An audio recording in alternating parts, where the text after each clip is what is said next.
Well, as the sun sets on the 9th GIPC and the moon rises to usher in the 10th GIPC, I'm very pleased that GIPC has grown younger by every year. And this time, it is the youngest team of GIPC which has really given us this opportunity to come together. So may I request the youngest team of GIPC with Anurag and his entire team to come in front. Anurag, please bring your entire team. I think what is extraordinary this time is that without Dr. Agarwal, and I emphasize, without Dr. Agarwal, this young GIPC team has put the whole thing together. And let's applaud.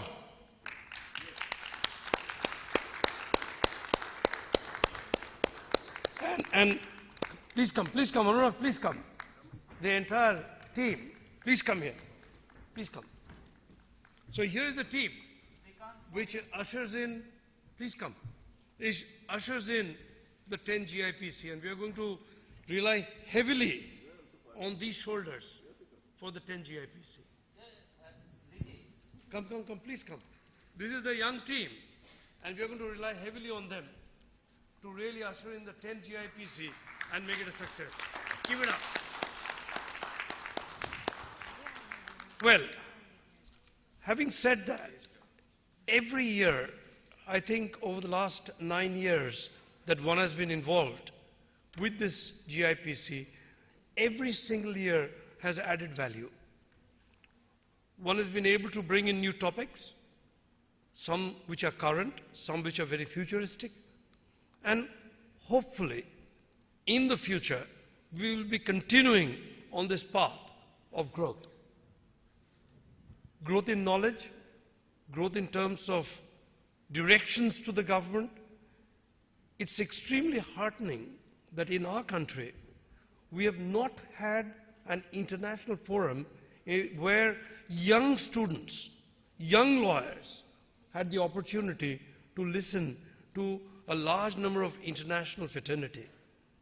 GIPC has offered that tremendous platform of not only Indian stalwarts, Indian practitioners, but practitioners from all walks of international framework to come here, give their views, and it's a great opportunity to learn for all of us, not only young, but young and old all together, to really take this whole thing forward and hopefully to take IP to the next higher level in our country. That's the point number one. The point number two, I think, which is very important, is that last year, when we had the GIPC, when the national IP policy was pretty hot as a topic, GIPC had a special session on that. And there was an open forum like this where more than 70 people conveyed their thoughts on the national IP policy.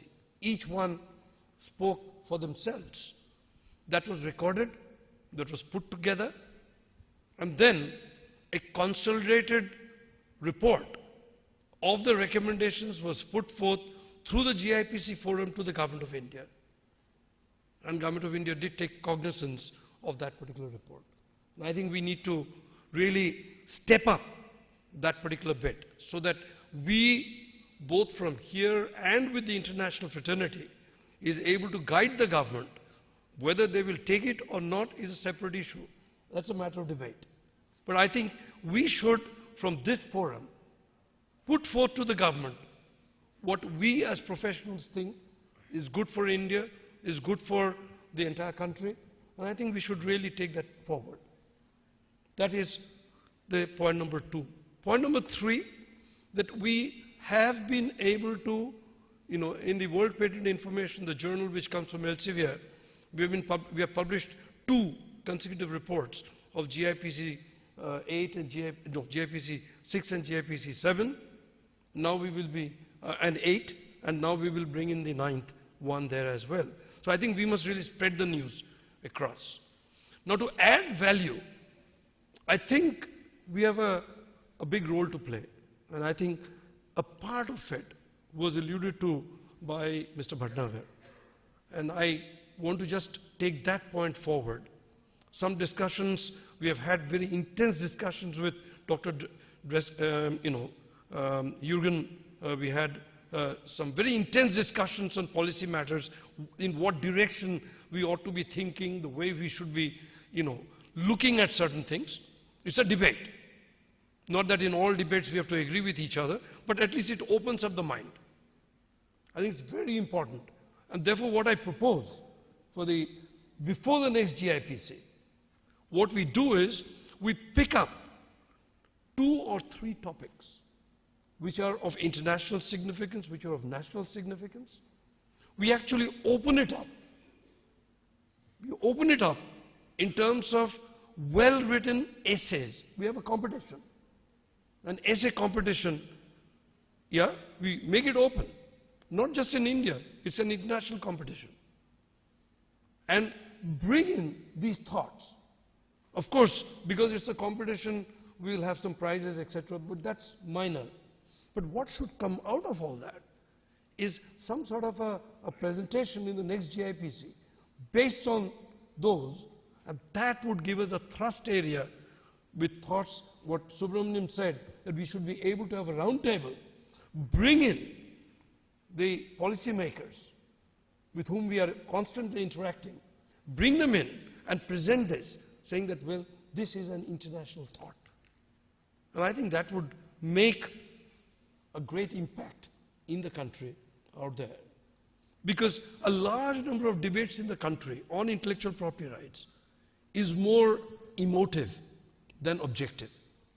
And I think such an essay, set of essays, will bring in a very objective point of view and take us slightly away from the emotive aspects of any debate, which are more opinionated rather than based on facts and analysis. Having said that, I think it's extremely important that whatever we are doing in this particular conference, like we have done, as I think Vivek mentioned, that there have been recordings and we have all the PowerPoint presentations, etc. What I would suggest that we write to each and every one of the presenters, seek their consent, formal consent, because we ought to respect copyright, we ought to respect privacy, we ought to respect the views. And therefore we write to each and every one of the speakers out there and seeking their consent as to whether this can be published or whatever. And on each session, apart from what the rapporteurs have done, we bring it all together and send it back to each of the presenters and say, this is what is being summarized or put together in the form of a proceeding for, let us say, the 9th GIPC. We bring that all together, send it back to each speaker, take their consent on that write-up, do the full editing and bring out a volume. And I propose that in the 10th GIPC, we actually present a full document